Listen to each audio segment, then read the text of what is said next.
नमस्कार, मैं हूं दीपाली राणा। आप देख रहे हैं कमोडिटी कॉल। क्या मानसून खत्म हो रहा है? ये सवाल इसलिए क्योंकि महाराष्ट्र समेत कई राज्यों में अभी भी रुक रुक कर बारिश हो रही है। आईएमडी ओडिशा और पश्चिम बंगाल में बारिश का अनुमान जता रहा है। क्या है कारण, इस पर बातचीत करेंगे। स्काईमेट के प्रेसिडेंट जीपी शर्मा हैं हमारे साथ ही कोटजी ग्रुप के डायरेक्टर रिसर्च रवि द्वारा भी हमारे साथ बने रहेंगे स्ट्रैटेजीज पर चर्चा करने के लिए। लेकिन शर्मा साहब नमस्कार। सबसे पहले तो बारिश पर ही अपडेट ले लेते हैं। इनफैक्ट आपसे जब हाल ही में चर्चा हुई थी तब आपने भी कहा था कि 15-16 अक्टूबर तक बारिश रुक जाएगी, लेकिन अभी भी हम कई राज्यों में महाराष्ट्र में रुक रुक कर बारिश देख रहे हैं। पहले तो ये समझ जाएंगे कि फिलहाल की स्थिति क्या है, कब तक ये बारिश और रहेगी, क्या कारण है इस एक्सटेंडेड विड्रॉल के? देखिए दीपाली, जो तो दक्षिण पश्चिम मानसून, साउथ वेस्ट मानसून, वो तो विड्रॉ हो गया है। कंप्लीट विड्रॉवल आप कह सकते हैं उसको। लेकिन उसके चलते ही साथ क्योंकि नॉर्थ ईस्ट मानसून भी एक्टिव हो गया था, और अब जो भी बरसात हो रही है देश के दक्षिणी भागों में, जो कि महाराष्ट्र तक भी एक्सटेंड कर रही है, और ये एक नॉर्थ ईस्ट मानसून का हिस्सा है। और जैसे आपने अभी कहा कि पश्चिम बंगाल और उड़ीसा के क्षेत्रों में वर्षा, वो तो एक चक्रवात अभी जो बनने वाला है बंगाल की खाड़ी में, अभी एक डिप्रेशन है इस वक्त, तो उसके चलते उन क्षेत्रों में वर्षा संभावित रहेगी। और अच्छी वर्षा हो सकता है, कुछ स्थानों पर भारी वर्षा। लेकिन वो क्षेत्र जो है पूरे का पूरा छत्तीसगढ़, उड़ीसा, बंगाल, बिहार, झारखंड समेत अभी तक की जो अक्टूबर की वर्षा है, वो उसमें तो डेफिसिट है, बहुत ज्यादा वहां बरसात नहीं है। हाँ, केवल महाराष्ट्र के क्षेत्र जरूर हैं जिनमें आज के दिन में भी रुक रुक कर कुछ स्थानों पर वर्षा जरूर हुई है, और वो हमें अभी 1-2 दिन और भी देखने को मिलेगी। लेकिन कोई भी भारी वर्षा का किसी भी जगह कोई ऐसा अनुमान नहीं है। केवल और केवल दक्षिण भारत में उसकी उम्मीद कर सकते हैं, जो कि वहां पे नॉर्थ ईस्ट मानसून सीजन भी है। तमिलनाडु में हो सकती है, केरल में हो सकती है, कर्नाटक के जो भीतरी भाग हैं, बेंगलोर समेत हसन, मांड्या, मैसूर, उनमें हो सकती है।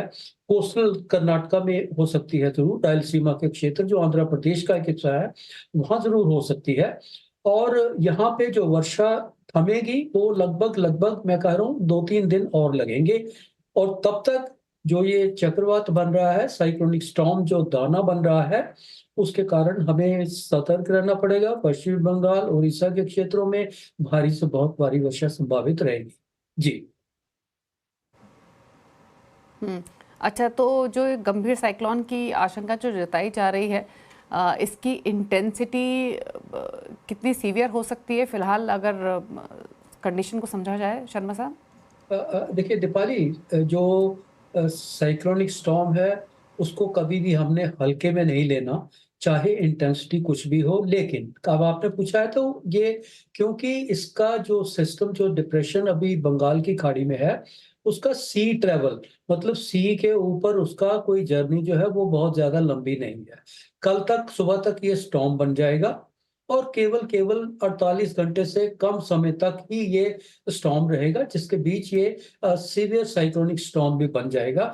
और उसके बाद तो 25 तारीख की सुबह पहुंचते पहुंचते तटवर्ती क्षेत्रों के बिल्कुल करीब पहुंच जाएगा, और हो सकता है उसी दिन सुबह सुबह इसका लैंडफॉल भी हो जाए। तो कहने का मतलब ये है, क्योंकि इसका सी ट्रेवल ज्यादा नहीं है तो बहुत ज्यादा इंटेंसिटी नहीं पकड़ेगा।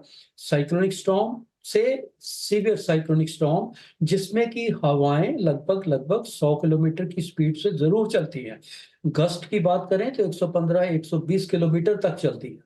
भारी वर्षा जरूर संभावित रहती है। तो इन कंडीशंस के चलते हमें कभी भी कोई ऐसा अपना गार्ड लोअर नहीं करना है।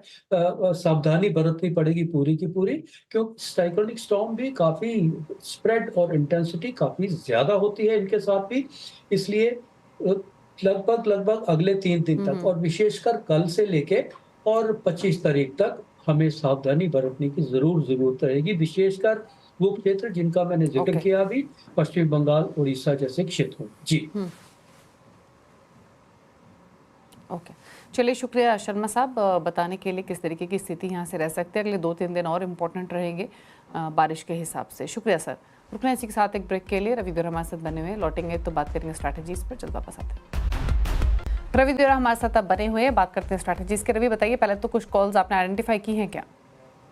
जब से आज मेटल थोड़ा ट्रैक्शन में, आई थिंक जिंक में लगातार तेजी बनी हुई है। चाइना के फंडामेंटल काफी सपोर्ट कर रहे हैं, जिंक पे फोकस करें। 285 पे बाई का रिकमेंडेशन होगा, 280 280 का stop loss and upper set जो टारगेट है वो 292 तक देखे जा सकते हैं। तो पहला रिकमेंडेशन जिंक होगा। Second recommendation non agree basket में क्रूड होगा, क्योंकि चाइना ने अपना जो प्राइवेट प्लेयर्स है उसके लिए क्रूड का इंपोर्ट कोटा बढ़ाया है, तो इसके बाद अच्छी रिकवरी वहां पे देखने को मिली है। हालांकि आप 6000 के कॉल ऑप्शन से वहां पे ट्राई कर सकते हैं। 6000 का कॉल ऑप्शन बाय करें अभी 180 के स्टॉप लॉस के साथ, और अपर से जो टारगेट है वो 310 तक देखने को मिल सकता है। तो ये दोनों नॉन एग्री बास्केट से स्ट्रेटेजी थी। एग्री बास्केट से आज थोड़ा कंसोलिडेशन एग्रीकल्चर कमोडिटीज में देखा गया है, जिसमें मुझे लग रहा है कि आपको कोकोड कपास खली में बाय करना है। 3030 पे बाय करें, 3000 का स्टॉप लॉस लगाए, और 3100 तक के लेवल आपको कपास खली में आते हुए दिख सकते हैं। ठीक है, चलिए फटाफट से सवाल जवाब के सिलसिले को शुरू करते हैं। और पहला सवाल हमें भूपेंद्र बघेल ने भेजा है।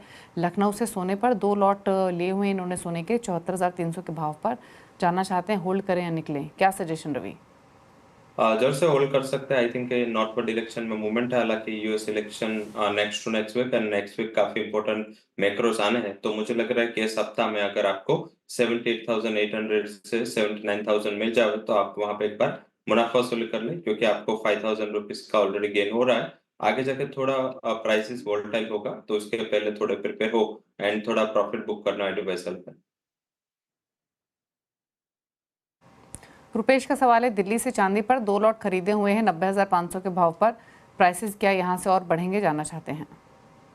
जब से प्राइसेस में वन साइडेड मोमेंटम है और पॉजिटिव साइड मोमेंटम है, मुझे लग रहा है कि एक बार ये 5 डिजिट में जा सकता है। आप रुके अभी, स्टॉप लॉस ट्रेलिंग लगा ले 97,500 का, और अगर 1 लाख या 1 लाख के ऊपर कोई भी प्राइस मिलते हैं तो वहां पे हम मुनाफा वसूली जरूर से करेंगे। ओके, चलिए ये राइड है आपके लिए सिल्वर पर, फिलहाल 1% ऊपर प्राइसेस कर रहे हैं trade. Thank you Ravi show में आने के लिए, क्विक स्ट्रैटेजीज भी शेयर करने के लिए। इसी के साथ एक ब्रेक के उस पर आवाज समाचार। नमस्कार।